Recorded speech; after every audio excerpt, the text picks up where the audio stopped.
I wanna wake up in the morning where the orange blossoms grow, and the sun comes peeping in where I've been sleeping, and the songbirds say hello.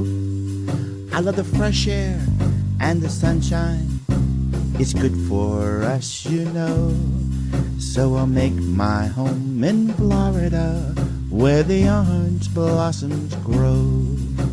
Hello, I'm Sally Parks. I'm at the Palm Harbor Museum on the corner of Curlew and Belcher, and under the auspices of the Palm Harbor Historical Society, I have the wonderful opportunity to interview people that have lived in Palm Harbor for a very long time, sometimes even born in Palm Harbor. And today, I've got Norman Atherton. Norm, everybody knows him as Norm. He's a community leader and icon in Palm Harbor. He's going to tell us about, though, the fact that he surprisingly was not born in Palm Harbor. So welcome, Norm. Thank you. Where were you born? Tell me about your I was born in Indianapolis, Indiana, on the outskirts of it, on 26th Street, May 27th, 1938. They had a record snowfall that day. In May? In May. Oh. And the doctor couldn't get over the railroad tracks with his Model T, so my dad Delivered you? delivered me. Oh, wow. And what did your family do? Did you live on a farm, or did you live in the city, or tell me what My was dad, at that time, during World War II, was working at the Naval Ordnance Plant in Indianapolis. It was the first air-conditioned building in Indiana. It covered almost 40 acres. And I would beg to go to work with them. And I got that privilege when my sister and brother developed diphtheria. And we were quarantined away. So Dad bought a mattress and put in his office. But I'd love to go there because he was in charge of the whole plant. Secret Service lived with us, went with him everywhere he went because he was building the Norden bomb site. And I asked people a lot of times about what the bomb site crosshairs was made out of. And nobody, even with 1,000 guesses, could find out. They were made out of black widow spiderweb. And they had little cages about that big a square. They had another big cage where they fed them crickets. And these women would go in to that room, and there was a picture window from my dad's office into there.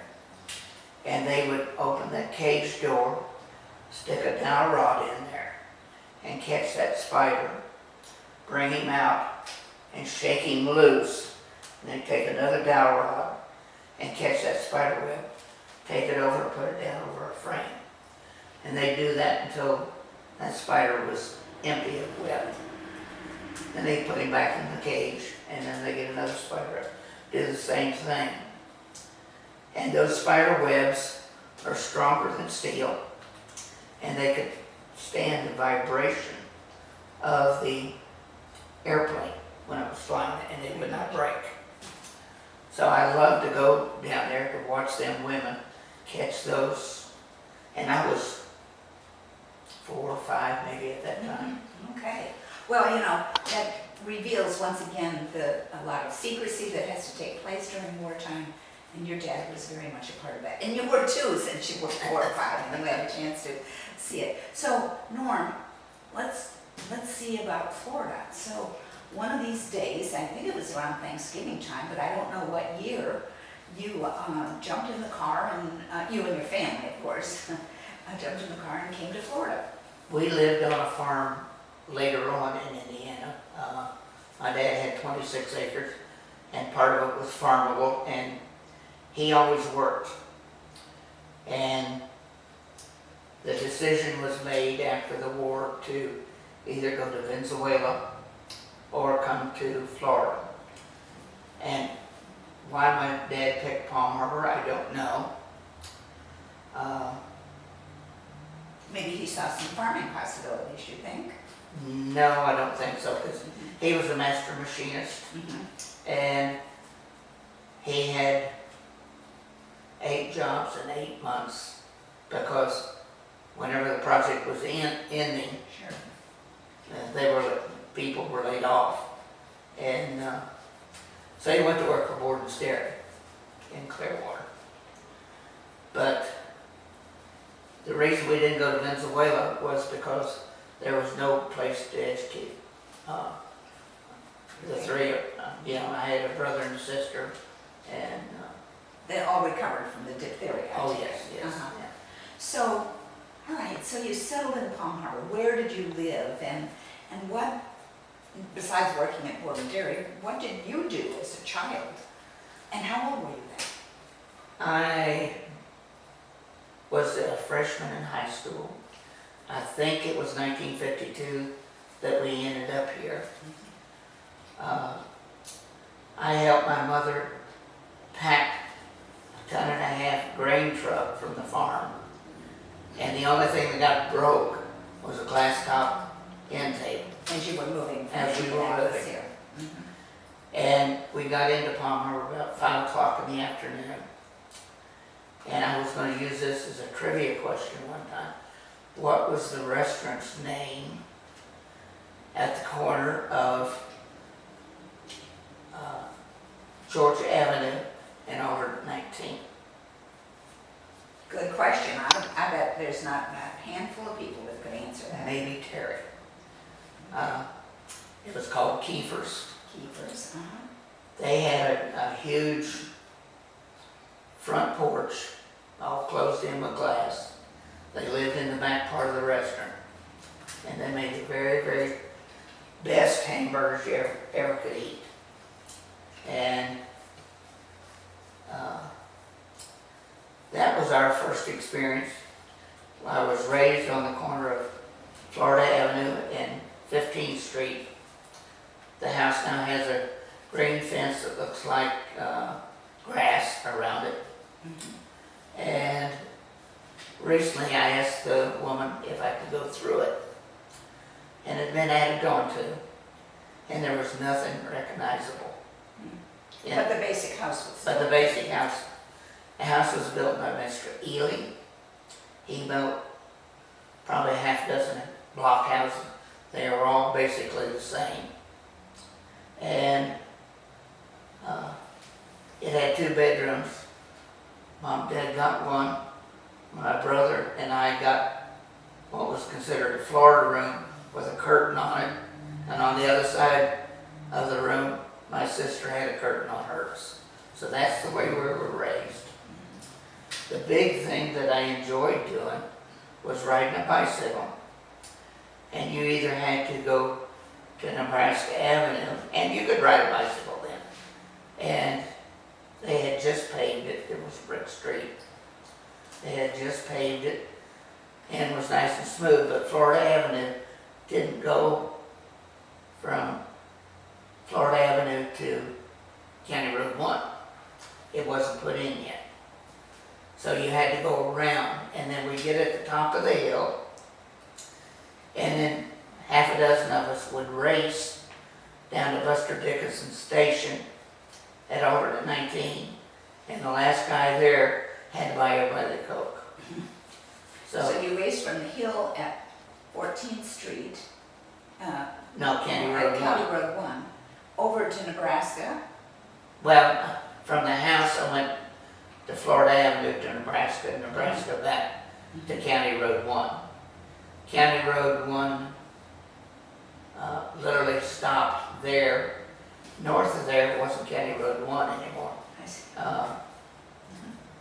US 19 stopped at Tampa Road. There was no road beyond that. If you wanted to go out to Lake Tarpon, you had to go out Nebraska Avenue, cross Nebraska Avenue, and then there was a road that went by the fish hatchery, and then on down to Cobb's Landing. Right. So I learned to swim at Cobb's Landing, And down at the old pier, which had a fish house on it, and shrimp boats would dock there. And my dad had a boat tied up down there. And after I was 16, 17, he let me use the boat as long as I filled the gas tanks back to where they were when we got the boat. And I was restricted to this side of the islands, and sometimes that didn't always happen. He couldn't catch me with that boarded milk truck. One time when I was a senior, it was senior skip day. A bunch of us was hitchhiking out to Clearwater Beach to swim and do whatever young people did back then. And he come and picked up 8 of us in his boarded milk truck and carried us back to school. But everybody knew everybody. Everybody knew him.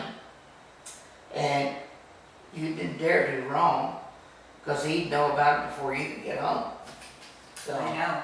And you might have gotten punished by some of the neighbors as well as your parents. well, They watched out. they didn't need to, because when my dad got through with you, you didn't disobey. He had a barber's razor strap.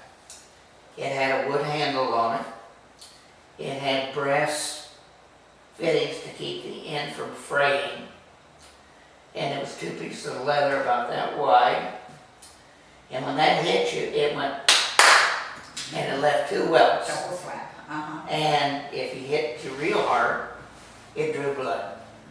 So you only had to have about 2 of those before you learn to say yes ma'am and no sir, which is a southern custom that we weren't accustomed to, but we soon learned. But we moved here in, I think, 52, and I enjoyed it. It was a good place to grow up. Norm, where did you go to high school? I missed that piece. That's another story. We were members of the Methodist Church back, I don't remember what year this happened. The Methodist Church, there was teenage boys that had vehicles, and they were just tearing up Palm Harbor with their vehicles. And the Methodist Church got up a petition. They elected my mother because she didn't work to carry it down to the county commission. Guess whose name showed up in the newspaper? My mother's. So we were all sitting out in our front yard in some chairs, and there's a big palm tree right in the center of the yard, and one of the guys spun around the tree, Oh my goodness. threw sand up in my mother's and sister's face. And my dad was just inside the house. He had a shotgun by the door, loaded with bird shot. He walked out to the road, and the kid was going home. And when he got to Nebraska Avenue, my dad blew the back window out. Got in his car, went over and told the man that if his son wasn't out of Palm Harbor in the next 24 hours, he was going to come and kill him. That we had had enough. I was riding on Nebraska Avenue, he had a passenger in his truck. They reached out and grabbed my handlebars, threw me off about 16th Street. That was nothing but a bed of sand spurs. And I was covered head to foot with sand, and they hurt. And So tell me how you got to high school here. because of that, I was going to Tarpon Springs High School. Because of the... There wasn't a Palm Harbor University High School then? No, definitely not. Definitely not. So you were going to Tarpon Springs? And the harassment continued at school. So I was transferred to Clearwater High School, which had moved the year previous to Hercules Avenue in Gulf Bay. My wife went to the old high school, which was brick down around 5 Points in Clearwater. And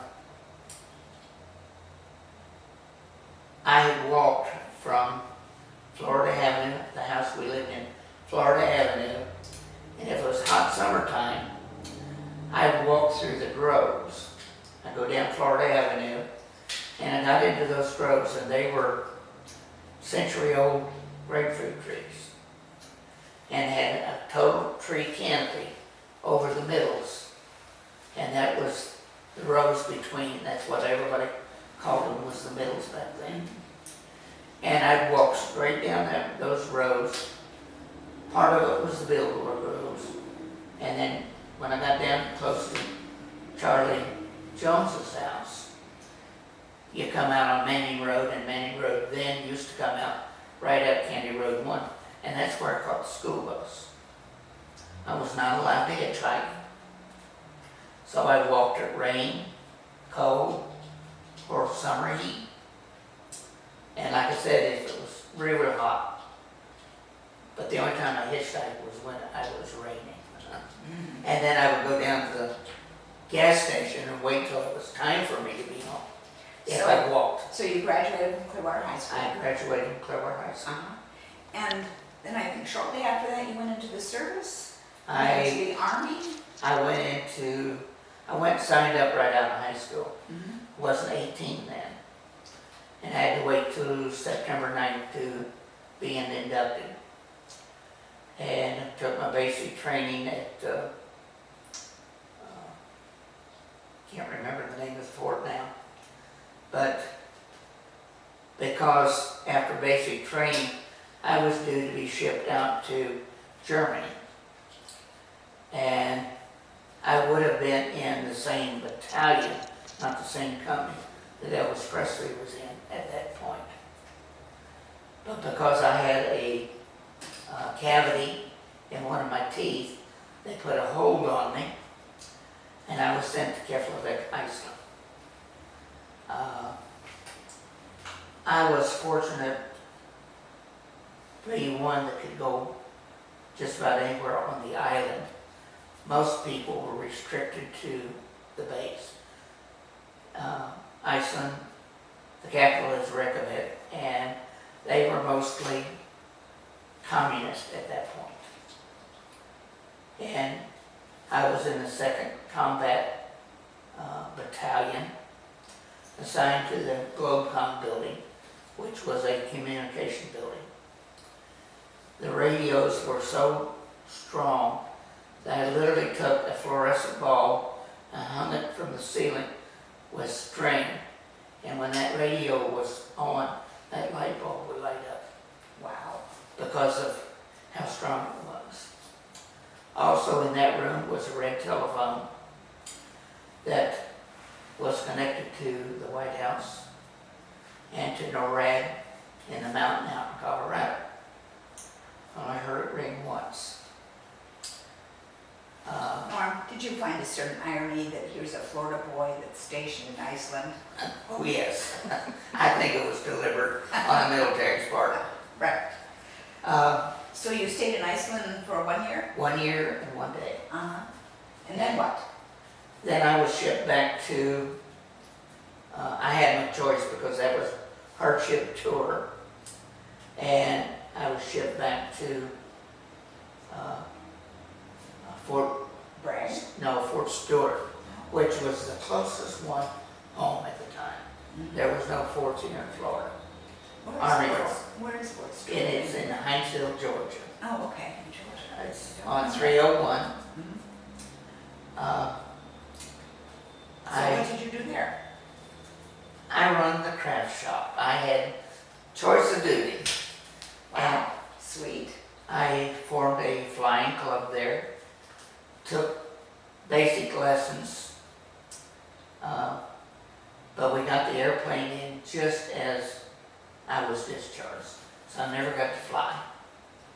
But I run a leather shop, a ceramic shop, a wood shop, and the soldiers would come in, their wives would come in, and they could make whatever they wanted to make.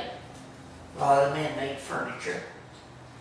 And I become a skilled furniture maker because of it. Because not only did I learn from some of them, they learned from me also.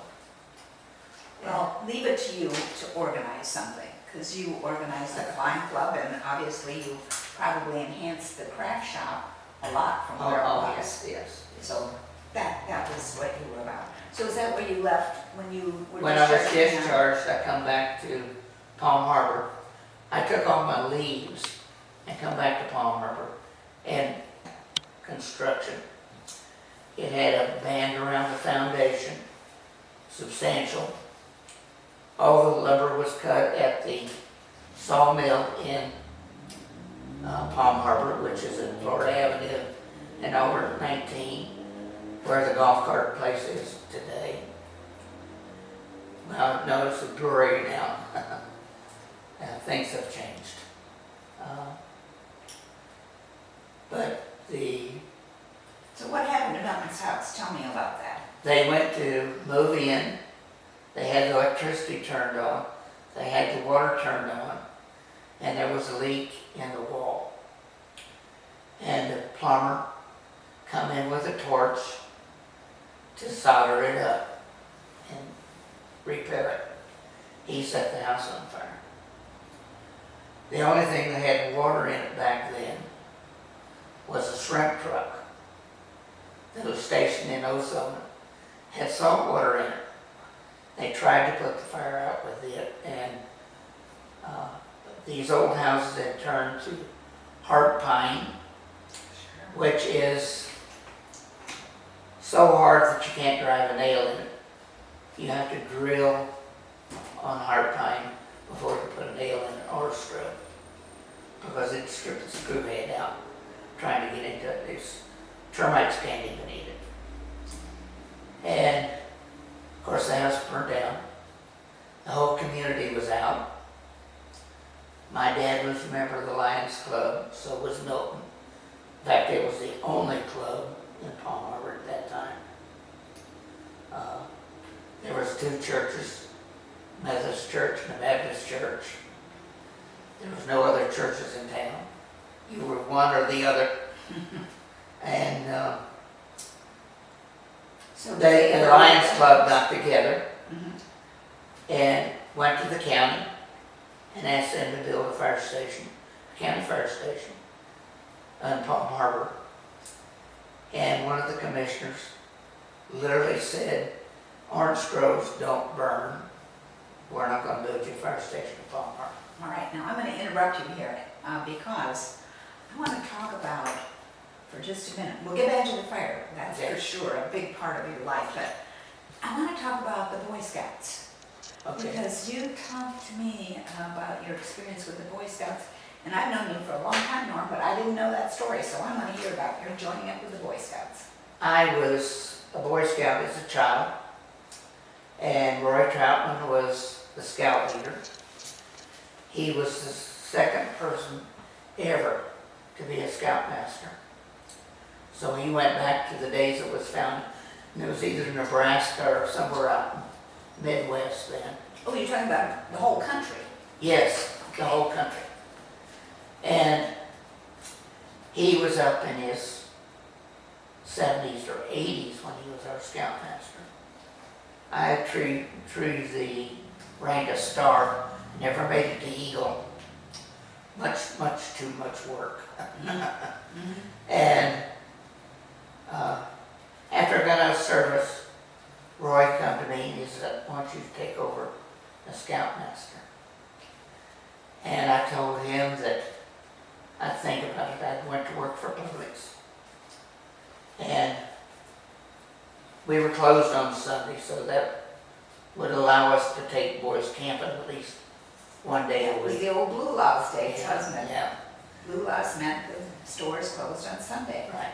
And I remember Pinellas County, much of which was closed on Sundays in the 60s. But it was all public supermarkets Mhm. because Mr. George Jenkins believed you need to go to church. Whatever religion you were, he wanted that type of people in his organization. As Chick-fil-A does now. Yeah, yes. Yeah. Okay, so I'm sorry, didn't mean to interrupt. So So, but talk about the scouts. So you I said told- yes? I finally? told him yes, with a stipulation that he would help teach. I wanted to keep him involved as long as possible. And his wife stood about 4'6", He was tall, he was probably 6 foot, and she taught piano lessons out of the house. He was postmaster then also in Palm Harbor. Oh, I didn't know that. Yes, he was postmaster. In the post office, it was where Iris Nivey is now. When Nellingers took over, they moved it up to where Danny Nellinger's dentist shop was. And then they built a sundry store along with it. And my mother worked in the sundry store for a while. So you became a scout leader. And Roy had your back, so to speak. I was scout leader for 2 years. Publix promoted me to third man at that time and sent me to Brooksville to straighten out that store. The store manager was one of the, and that's store number 8. He had been there in Brooksville since door 8 was opened. So he was up in age. He was a personal friend of George Jenkins, and they wouldn't fire him or retire him. He had to go on his own, was what Mr. George said. The assistant manager there didn't care about anything, and it was not run like a Publix supermarket. And I was set up there to straighten it up. So I had to give up the scouting. But before I left, I had an employee, Kenny Nouse, and then Tom Downey and I worked together at Publix at Old 32 on Douglas Avenue, and that's where I started with Publix. Okay. I worked with him there, and he had 2 sons in twins that was in Troop 26. And Tom lived down on Lake Tarpon. So he had a perfect retreat for the boys to go to. So Kenny Nouse becomes scoutmaster along with Tom Downey. Kenny Nouse has now been a scoutmaster longer than 50 years. Wow. And he earned his Silver Beaver Award, as did Roy Troutman, which is the highest award that you can get in a silver beaver about that size that you wear with a... Real honor. Yes. Indeed. And the Boy Scout hut, I guess you call it, is named after Roy Troutman, isn't Yes. it? Which is on the corner of... Georgia and 11th Street. So, you had an occasion to go scuba diving here. Did I understand that correctly in Palm Harbor? Yes. When I was in service, I made close friends with a couple of the men that I worked with. And one of them lived in New York City. And I invited him down for a vacation. And he come down and never went back. Really? He wanted one of the bedrooms that I had, and I says, that's fine. And he contributed to me buying my first house a little bit. But he wanted to go scuba diving. Well, I'd never done that. He had never done that. But he rented enough gear for me and him to go. Melvin Smith was one of my Boy Scouts a long time ago. And he heard we were going to Crystal River and dive with the manatees. He asked to go along. I had his parents sign a permission slip that we could take him. And Jack B put on the scuba gear, no wetsuit. The water in springs in Florida, all of them, is 72 degrees. And it never changes. It could be 100 degrees outside and it's still 72 degrees in the water. So it's cold water. Bath water that you use in the shower is generally around 101 degrees. So that's cold water. He put the gear on, down 60 feet he was, swimming with the manatees. So he come back up and says, all right, I want you to suit up. and we were in about 4 foot of water, and it was all rock, limestone. And then I put the gear on, stuck my head underwater, slipped on a rock, went clear to the bottom, and come up sputtering. And I took the tank off and threw it in the bottom of the boat. That's a no-no. Got me. That was a no-no. You break that stem off and that bottle goes scooting. Yeah, It would have went right through the side of the boat if it went off. So Melon asked to use it. He put it on, down 60 feet, back up, no training, and he come back up, and I thought to myself, well, he can do it. I sure can do it. So I put the scuba tank on, eased down in the water, got used to breathing off of it, and then I went down 60 feet. Well, I ended up, Jack B ended up being bridge inspector number 1 for the state of Florida. They hired him as a scuba diver. He worked out of Jacksonville office. When he come down this way to inspect the Skyway and some of the other bridges on the Court of Camel Causeway and things like that, he would stay with me. And he made his living scuba diving. And I'd ask him about some of the currents and things like that. He says sometimes we have to tie ourselves to whatever piling we're inspecting, because the currents are too bad. But I ended up with a cave diving group. There was about 10, 12 of us in that group. We ended up forming the Florida Cave Divers Association. There you go, organizing again. I ended up secretary. We published a handwritten magazine, I guess it was typed eventually. And somehow or another, Jock Cousteau got a hold of it.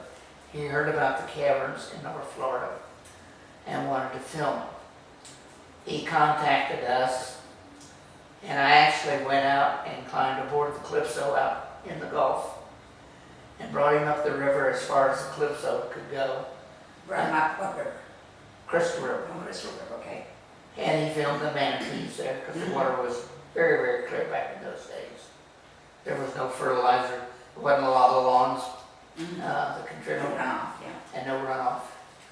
So he filmed there, and then we took him up to Peacock Slough. And this is in private ownership. It's part of the pine trees they grow up there to make newspaper print and paper out of. And Peacock Slough was had a pretty good volume of water, but it was, you swam over and there was about the size of this wall, an opening down into the cave. And he went over and dropped over a lip, went down about 60 feet, and it opened up where you could have drove one of Farmer Stansel's flower truck semis in those 2 tunnels there. And he would swim from here to about Curlew Road, about 150 feet, and come up in a little pothole, another sinkhole, that was about that big around. It was so small you had to take your tanks off and hand them up to somebody. They'd hold on to the oak tree, and you climb up on the roots and get up out of the hole.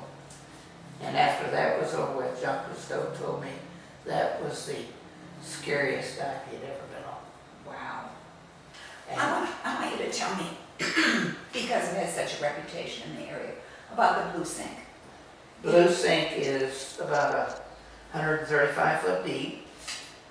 You want to describe where it is? It is in hidden lakes now. Back then it was in a grove. Had a great big huge grove pump. 12-inch grove pump where they irrigated the groves back then. And a bunch of us put in a dock with a double stairway going down into the water, so you You could put swim. in the dock at the Blue Sink? Yes. Oh my gosh, And that was pretty dangerous. we found at the bottom of it, we found an old wagon, wood wagon, and pulled it up. And they took, 4 people took the wheels off of it and took them home. They each got a souvenir. Yeah, he's got a souvenir. And then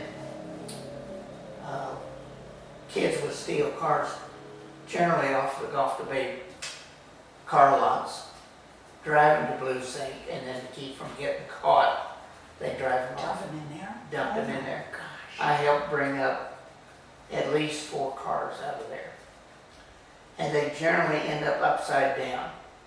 So we break a window out, make sure there wasn't anybody in the car, and then we would hook 55-gallon oil drums with steel cables around the axles. And then we'd take 4 tanks down that didn't have a regulator on, just a hose. And then we would start inflating or put air, forcing the water out of the barrels. And eventually that would have enough lift that it would start the car moving. Well, we divers backed off because as that air expands, every 14 foot it is in 1 atmosphere, or 14.7 pounds, I believe it is. And all that air would start coming back out of the barrels. And it literally would raise the level of Blue Sink 12 to 15 inches. Wow. And then the car would float there. Sometimes we could turn the car over. If not, we just hook the wrecker cable to the axle and they tow it out on its back, and then they open the trunk and make sure nobody was in there. Good thing. So, is Blue Sink brackish water or fresh water? No, it is fresh water. Uh-huh. It's spring fed.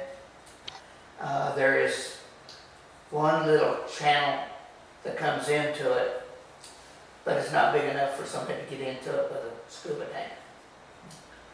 I've helped bring out 4 bodies out of Blue Sink.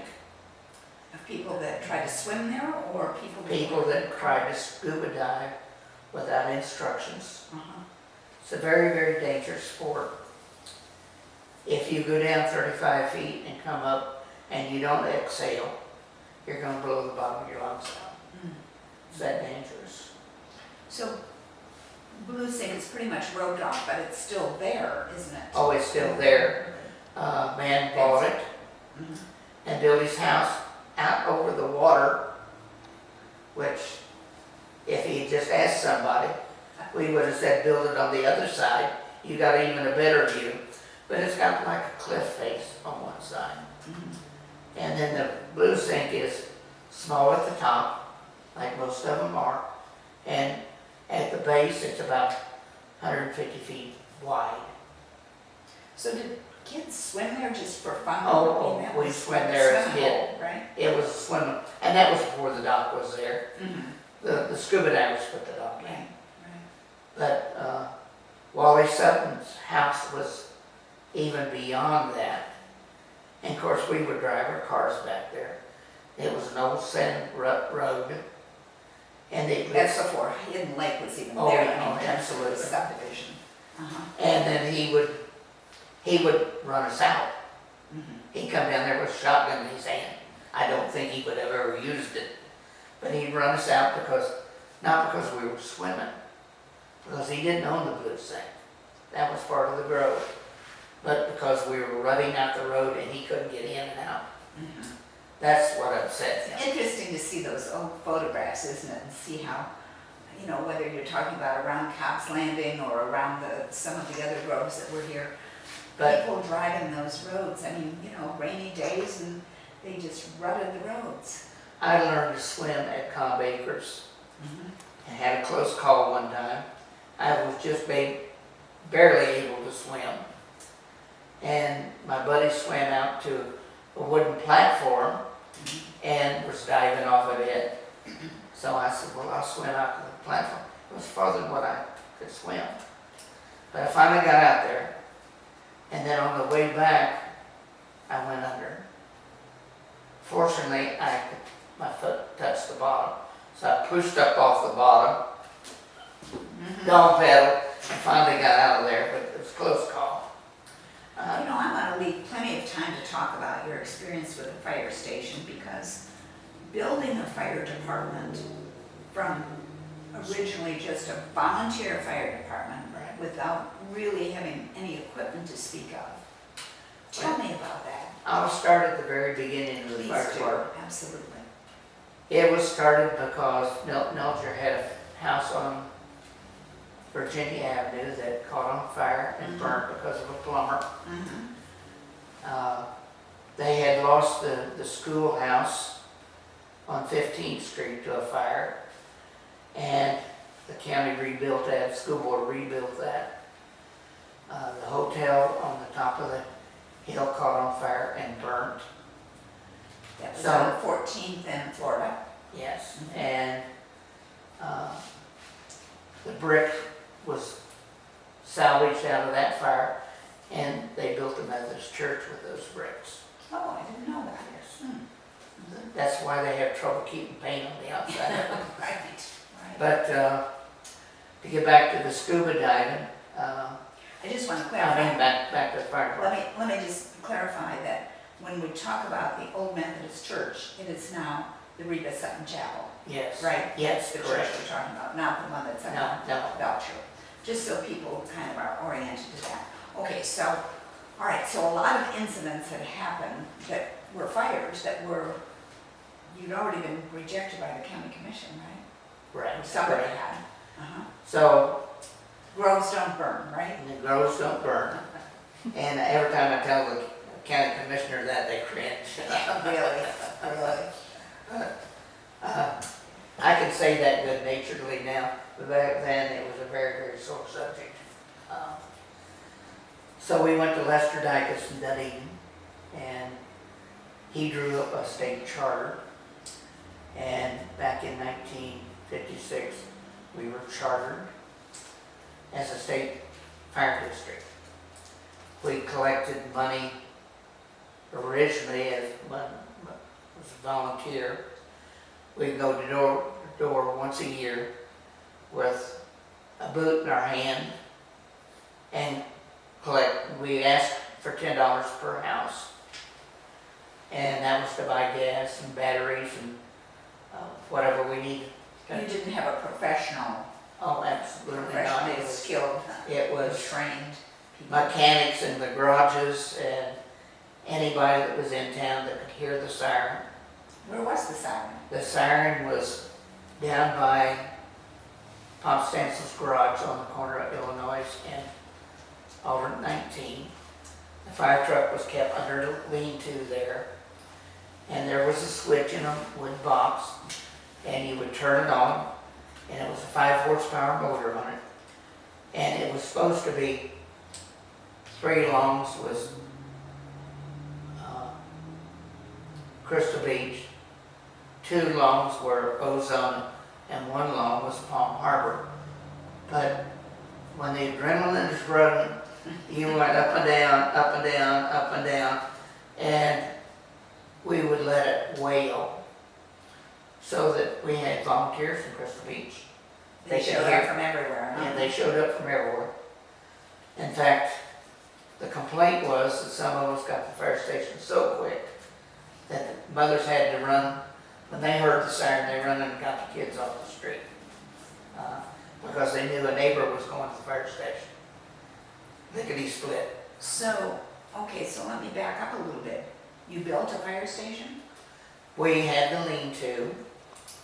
We got the old International truck from Civil Defense, and Oscar Williamson and Ned Porter went to Camp Landing to pick it up.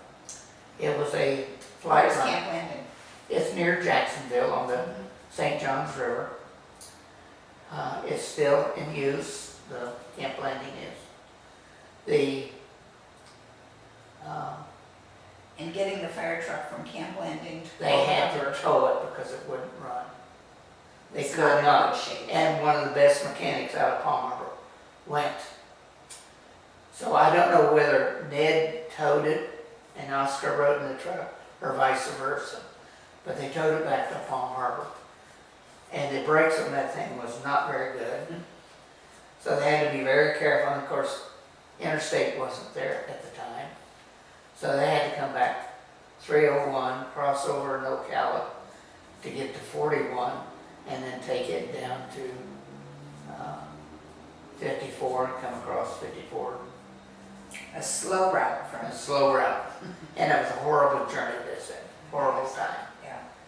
So then, after they got there, Oscar Williams pulled the engine out, took it down to Stencil's garage, and rebuilt it. Oscar was the chief mechanic for Stencil Trucking. They had semis that went all over the United States, hauling gladiolus that was grown down in Palmetto on the other side of Tampa Bay, south side of Tampa Bay. And so Oscar rebuilt that, put the motor back in. We went to fill the truck to test the pump, and all the water ran out as fast as. So much for a fire truck that couldn't get cold water. So Jimmy Van, Jimmy Van Valkenburg, but everybody called him either Jimmy or Jimmy Van. And he had the machine shop and the hardware store in Palm Harbor. And that was a store long before Home Depot and Ace Hardware. Big box stores, you know. Yeah. Mhm. And you could go in there and a lot of people walk in with plumbing parts, and then of course then they duplicate it and send you on your way, or if they didn't have the parts you needed, they figured out a way to make it work with other parts. So Jimmy Van cut 1/4-inch plate steel, and we only had an opening about 18 by 18 on the top of the truck to put water in. He got down inside that tank with a oxygen settling generator. They are the old welding machines. And you would load it down with carbide chips. And then it had a water tank on the top of it. And depending on how much settling you wanted in your mix, you would turn a little knob and it dripped water down in that settling. And that created a settling gas. And of course, then the oxygen tank was sitting there. And my job was to sit on top of that tank. And then I went out to the other side of Nebraska. There's a small community out there, which is part of Palm Harbor. And me and another man walked up on this man's porch and knocked on his door. And this was a little bit later after we got the truck repaired. And he met us with a shotgun. He says, I don't need a fire department. Within a month, his teenage son come home, put a skillet on, and he was going to fry him some onion rings. His girlfriend called. He went and answered the phone and set the house on fire. We went immediately and put the fire out. And that man that met us with the shotgun became the best advertisement for the Palm Harbor Fire Department. He went around the neighborhood helping us collect. Oh, that's a great story. So Yeah. I didn't call his name deliberately. But he was a good ambassador for Right. us. So you also asked for contributions door to door, but didn't you have other events go on to try We to had- raise money? Once a month we'd have a fish fry. Oh, yeah. Behind mullet, absolutely mullet, nothing else. But I bet you had hush puppies with them too, oh right? yeah, and I still got the tub that I mixed them up with. Is that right? My recipe is for 100, and that's 4 hush puppies each. And how many for the dogs? Not too many. Isn't that the story of how hush puppies got their name? That I don't know. Oh. That I do not know. Well, I've heard the story. They got their name because they would throw it at the dogs who would smell them cooking, and they'd say, "Hush puppies," and throw a But piece of dough at them. it's made out of cornmeal. My recipe is from the Masonic Lodge recipe, and it called for a can of Sacramento tomato juice in it for the liquid. Oh, so that's the secret ingredient? That is the secret. Sacramento tomato juice. We'll have to remember that more. And I looked the other day I was wanting to make some hush puppies. I don't find Sacramento in public. I don't think they carry it anymore. It's long gone. I'm afraid But- so. Well, we might have to substitute, but anyway, we got the But tomato juice. That give it the little red skin, Mhm. but it kept it moist. And you dip it out with a ice cream scoop and drop it down in the hot oil. And then they were fried separate from the fish, so they Yeah. didn't get the Oh, yeah. fish I want taste. the fish flavor. And then somebody else would bread the Mhm. mullet and then drop them down, skin side down. And when that fish turned over in that By oil, itself, you didn't have to turn it. no, we did not have to turn.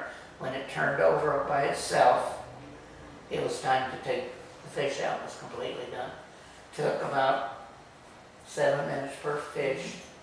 Our fish fry tanks were all 24 inches long, and we had 2 of those with big gas burners underneath them. And they were about 1.5 feet wide. And then you had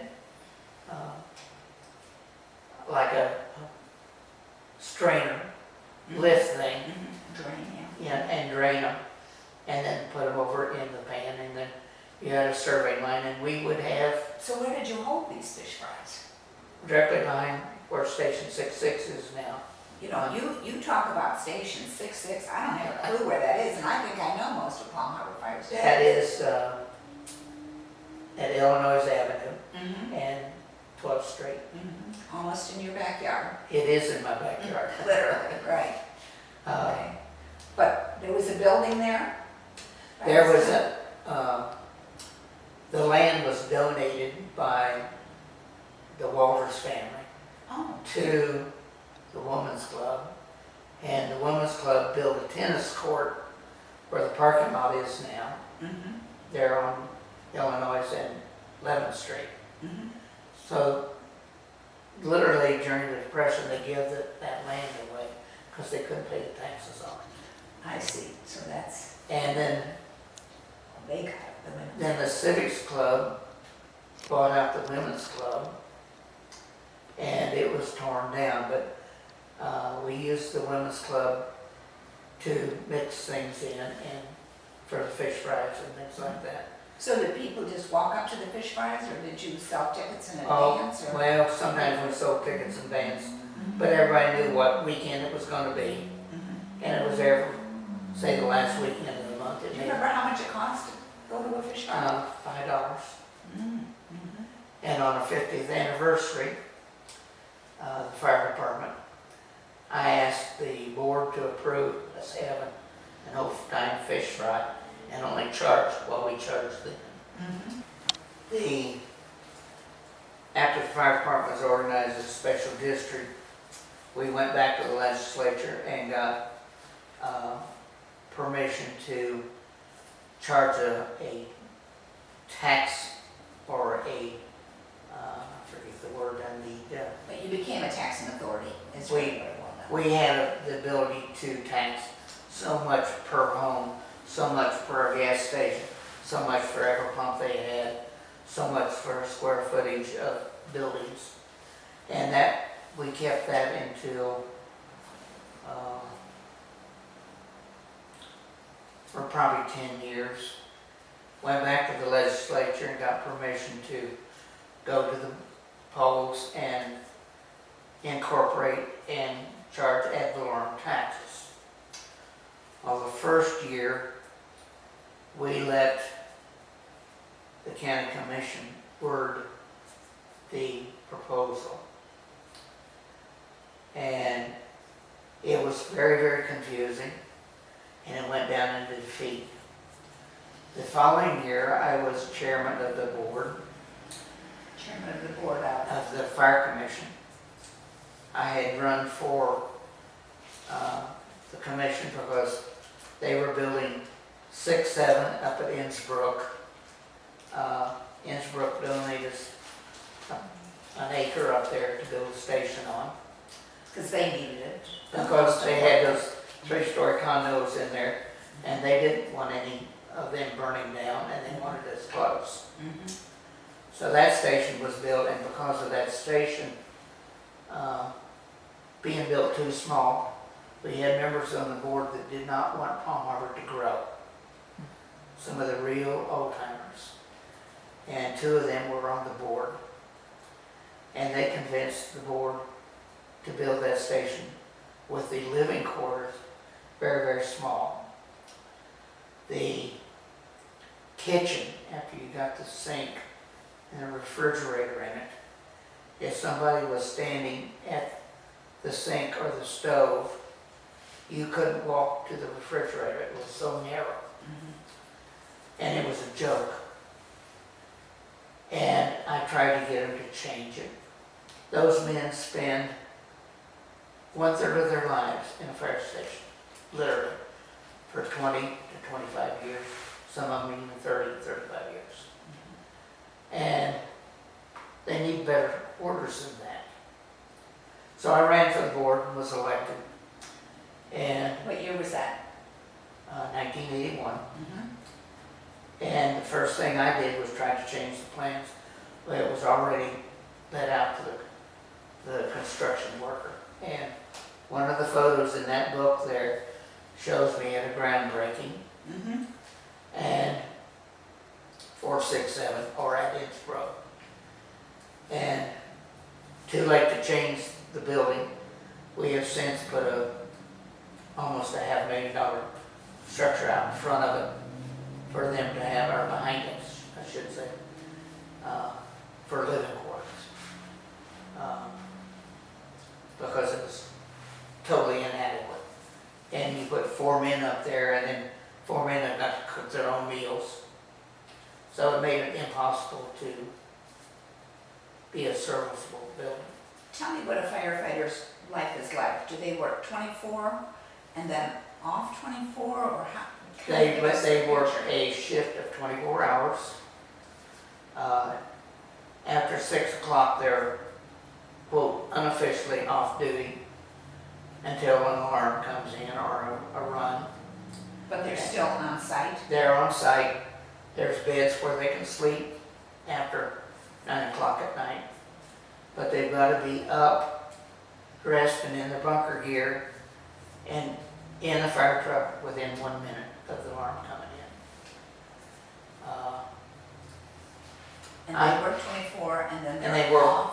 off 48. 48, A lot of them have lawn services or other businesses.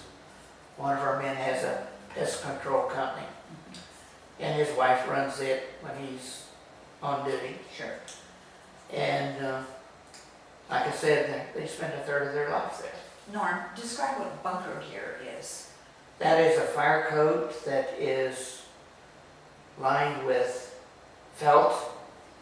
It's probably a 1/2 inch thick or maybe 3/8. The coat is fireproof And heavy guys. and very heavy Mhm. and very hot even on a cold day. So when you see a fireman out like today, when it's 90 degrees out, they've got that bunker gear on. And they have the pants on too. And they're padded with felt. So it's like a sweatsuit. Mhm. I mean, you literally can lose a lot of water. And then you're wearing helmets and other And then, of course, the gear helmet. as well, boots. And then they have the breathing equipment. Mhm. It's compressed air, it's not oxygen. And the bottles are rated up to 2,000 pounds, where we can put 1,200 in it. And if they're got a normal breathing cycle, that'll last about 30 minutes. Norm, give me a little timeline here now. We've talked about it being a volunteer fire department. So when did it kind of go from a volunteer fire department to being hiring firefighters? When I had to come on the board in 1981, we got to the point where Jimmy Van and I was the only one showing up in the daytime for runs. Back then, we didn't do medical runs. It was strictly fire Of course. or any other type of emergency where somebody's life was threatened. And it got to the point where it was impossible. I had retired from public at that point, so I was available. Shouldn't be making runs as a commissioner, but couldn't let that man go out by himself. Sure. So we decided to hire one fireman for each shift from Tarpon Springs fireman. And John Moraney was one. I forget the other two of their names are in that book somewhere. And they would pull 24 hours, and then they become the equipment operator, and then whoever else showed up. And that lasted for a very, very short time. Then we Now you were collecting ad valorem taxes. We were collecting ad valorem taxes. That year, I had 17 public meetings as chairman. I had a commissioner that his wife would stand in the back of the room, continually talk, and her voice pierced everything. And she would give him a thumbs up to vote yes, or a thumbs no down to vote no. She cast all his ballots. And he was one of our bad commissioners. I'm not calling any names,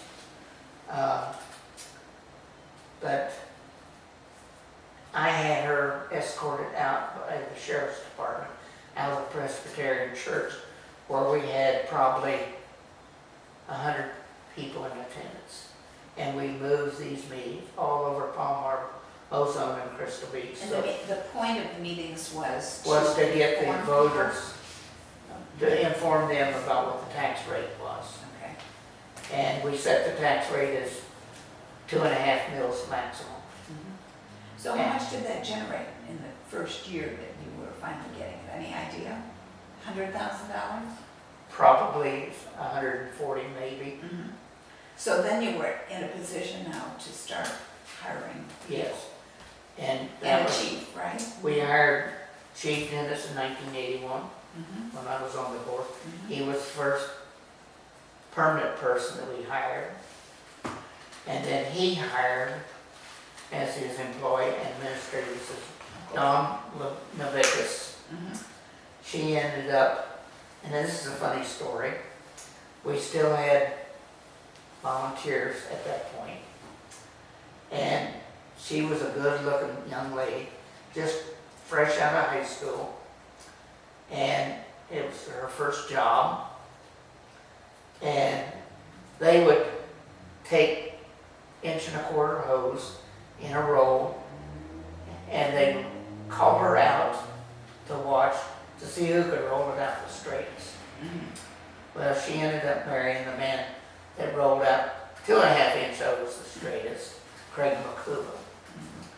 And he is now our fire chief and is retiring as of July 10th or 12th. In the summer of 2019, he's Yeah. retiring. Okay. So. We then hired our first shifts. That's 3 people, or a total of 9 for the 3 shifts. Because they, again, worked 24 on, 48 But off they were working at Station 66. at Illinois Avenue and Right. 12th Street. And we still had volunteers at that point. Then we hired, shortly after that, we built 6, 7, The And- Innsbruck Station. the Innsbruck Station. And all this time, Palm Harbor is growing very, very rapidly. Right. Innsbruck was the biggie back then, and still is. We've had several fires in there. Golf cart stored under one of the big resorts meeting rooms caught fire, and we saved the building. Well, I bet you could go through a bunch of places that you saved the building, but I want to know kind of about the professional side. You know, you. But we hired 3 shifts then Uh-huh, for there, right. and then Palm Harbor continued to grow. A man pumped salt water. It was during a drought. He pumped salt water in. He had 4 big 12-inch pumps, and he irrigated a square mile of land.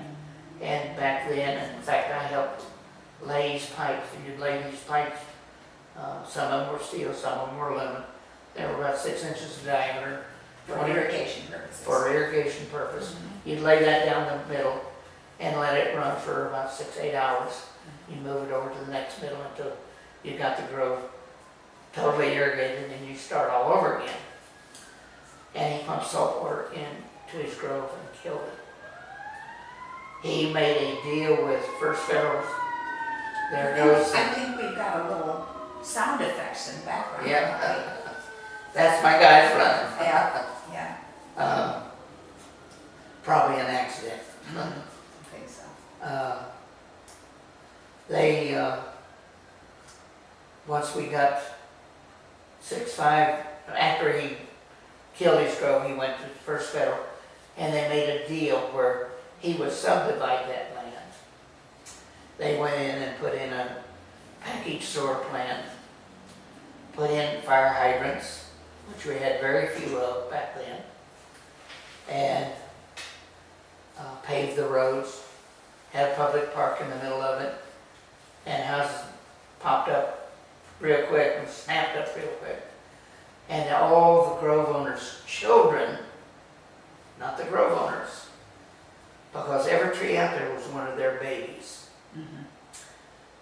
But the children saw the potential of selling the land off, and groves started disappearing at a very, very rapid rate. Right, And become subdivisions. right. Which of course gave you more ad valorem taxes. Yes. Then they built several we built Station 6-5. I and one of the assistant chiefs designed that to fit into the side of the hill. It's out on West Lake Road and Just off of Tampa Road. just off of Tampa Road on the far side of that lake. And I wanted the offices downstairs. I wanted an outside stairway, so it was inconvenient for them, for a chief to walk up there and surprise them. I thought that would be improper because the other stations were now outlying stations. So we put the offices downstairs, built a commission meeting room, and we So used right that. now you have 3 stations. Now we have 3 stations. 65, 66, 67. And no, this is 6-5 up there. 65. Is that it? Yeah, right, 65. And it was, and the county numbered it. They started South County with I see. number 1, I see. and Okay, got it. that was for dispatch. Right.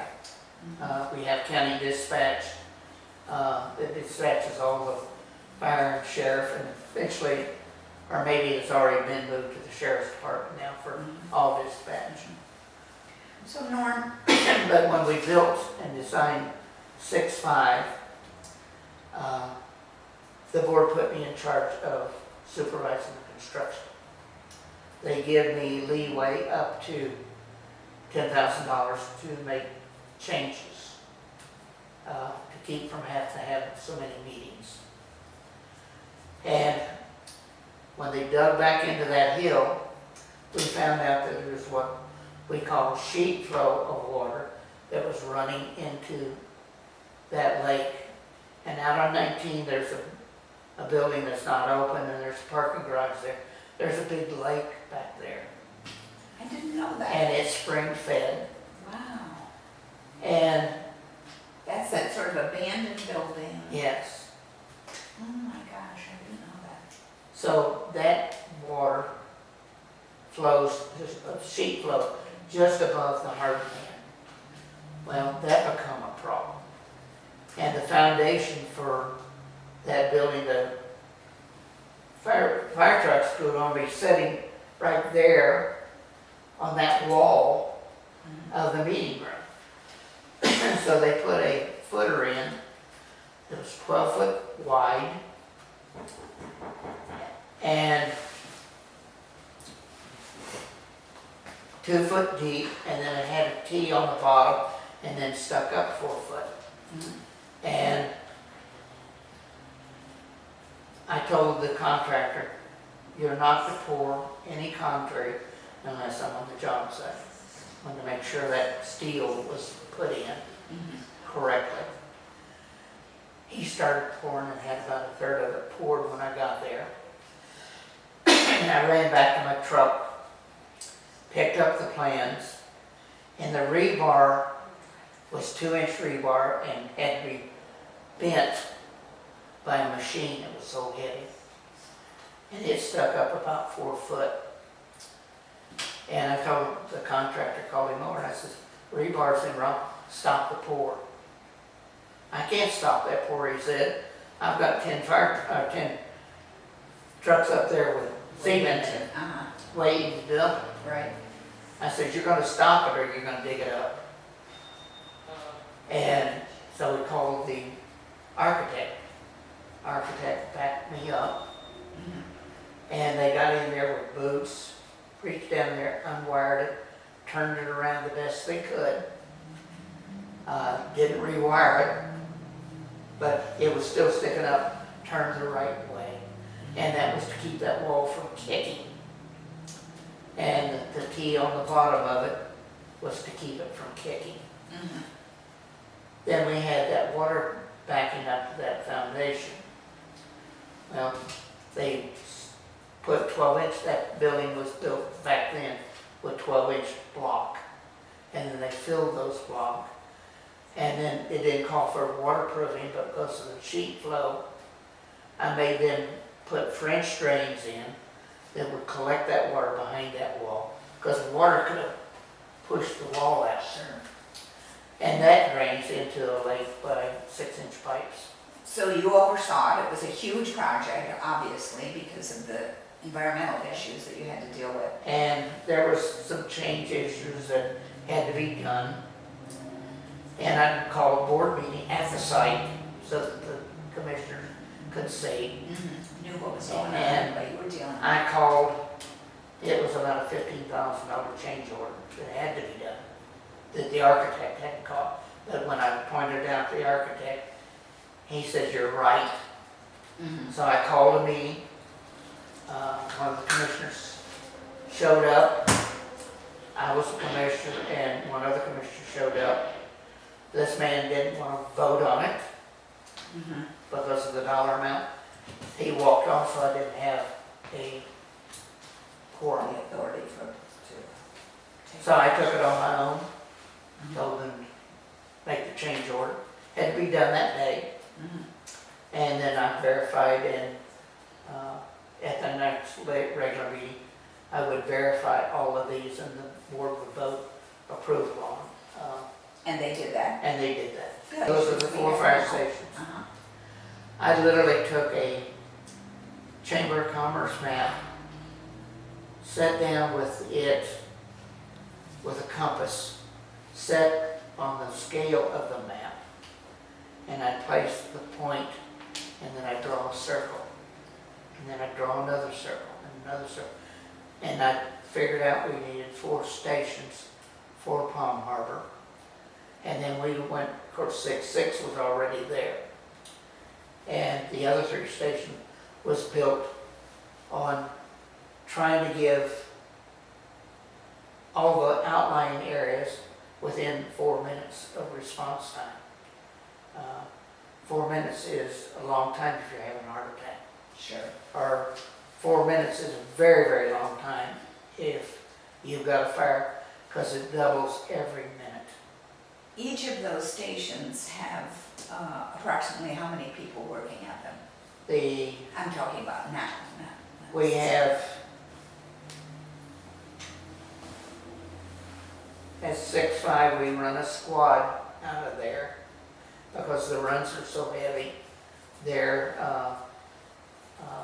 we need 2 units.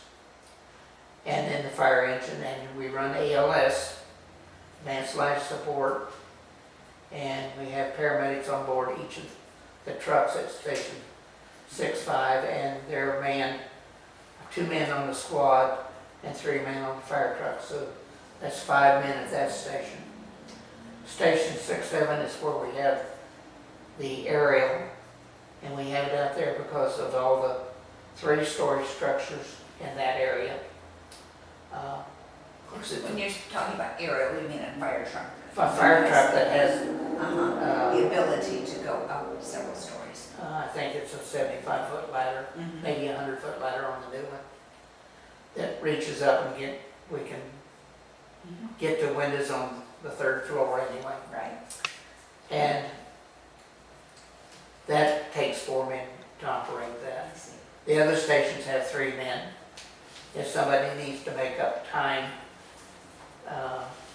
sometimes we'll have 4 men on an engine. Okay. But that's basically how the stations are run.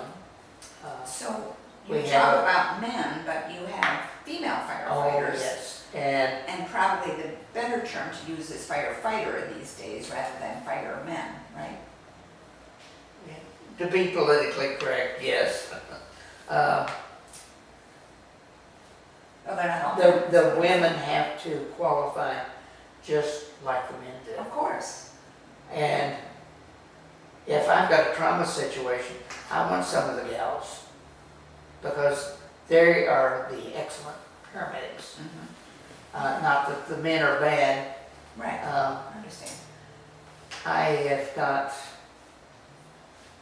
probably 200 letters, thank you letters from people that we've run on medically or fire, Mhm. thanking us for saving their lives. That's really, that you really have made a difference in people's lives, Norm. Norm, what year did you finish your career as a fire commissioner?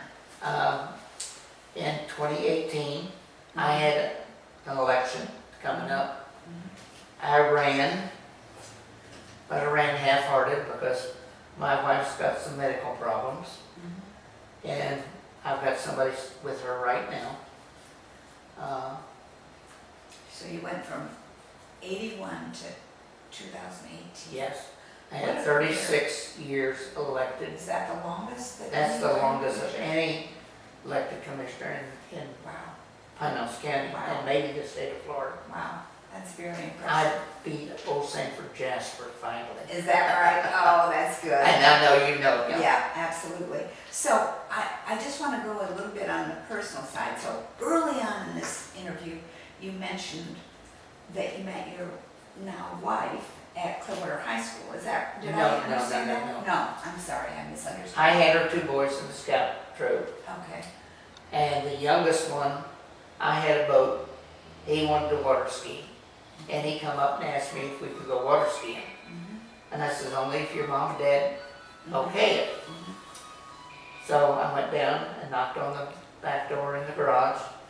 Evelyn come to the door and I asked her if he could go water skiing.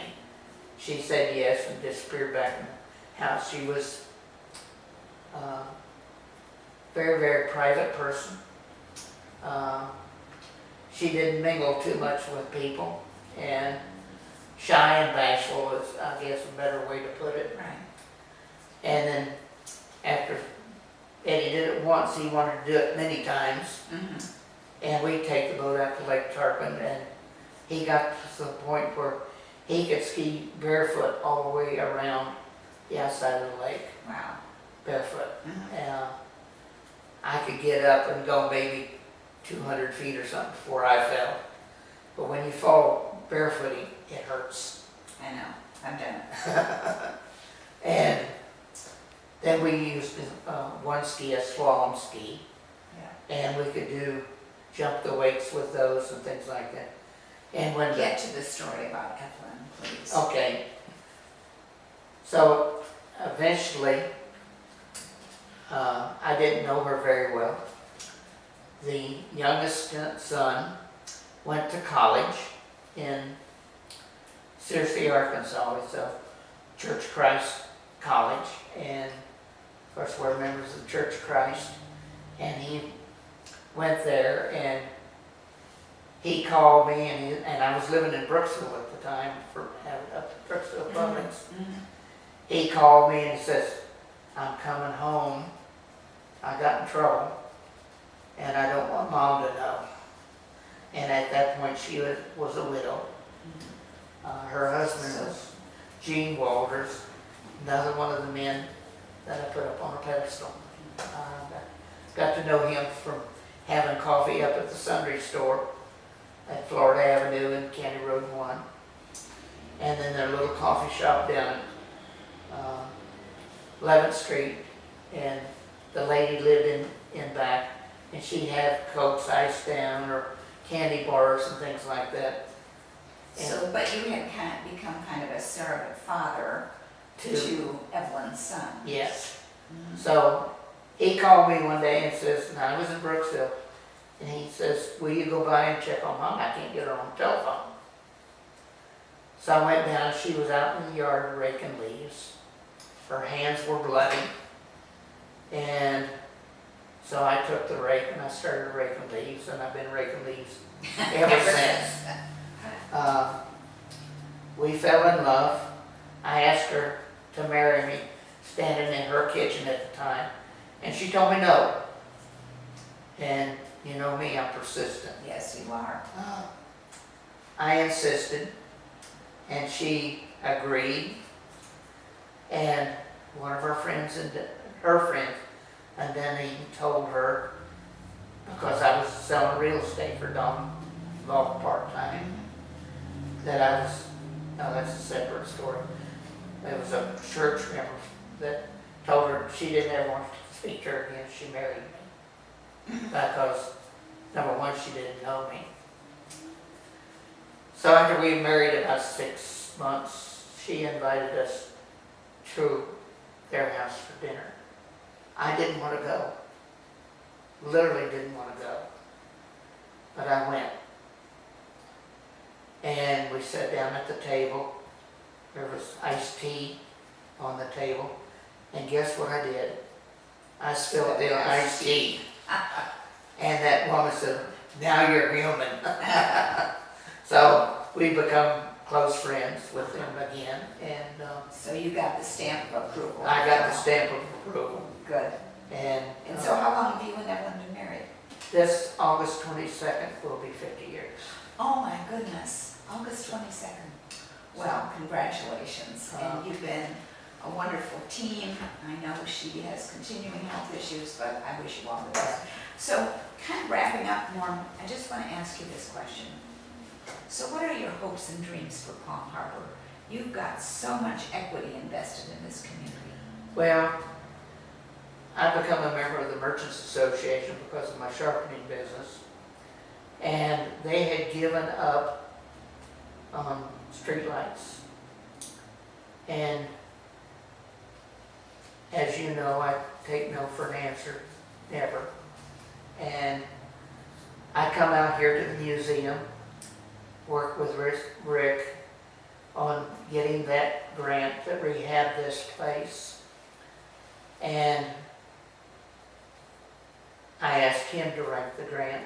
I wrote one for a skate park for downtown. You still want a skate park? Absolutely. Okay. When kids started at the top of Florida Avenue, like I did with a bicycle on a skateboard, some of them at night with the traffic on County Road 1, and you can't see until you get down.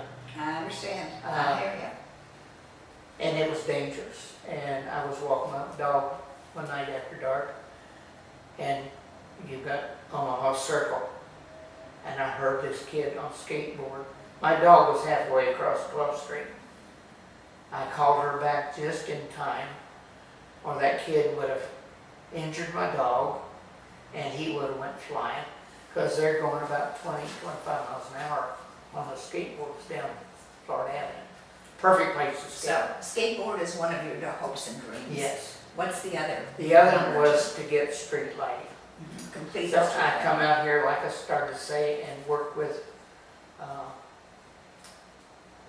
Rick, Staff, yeah. Right. and found old pictures, and I've been told as a teenager that Palm Harbor had street lights and a trolley track that ran from the hotel all the way out to the island. He found pictures in the archives. He printed them out for me on regular paper. And Duke Power, or Florida Power back then, Duke Energy, yeah. told them that they needed 85 street lights. They were going to be wooden poles with copper lights on them at $35 a pole times 85. That's about $17,000 if my math is pretty correct per month. And there's no way half a dozen merchants down there and property owners could So afford it. what's the resolution? So I went to Mark Woodard, who was our county commissioner, County administrator. county administrator, and I went to the top. And Mark had probably 8 people in that conference room off his And office. of course, Mark is very much a budget guy too, so Yes. he knows budgets.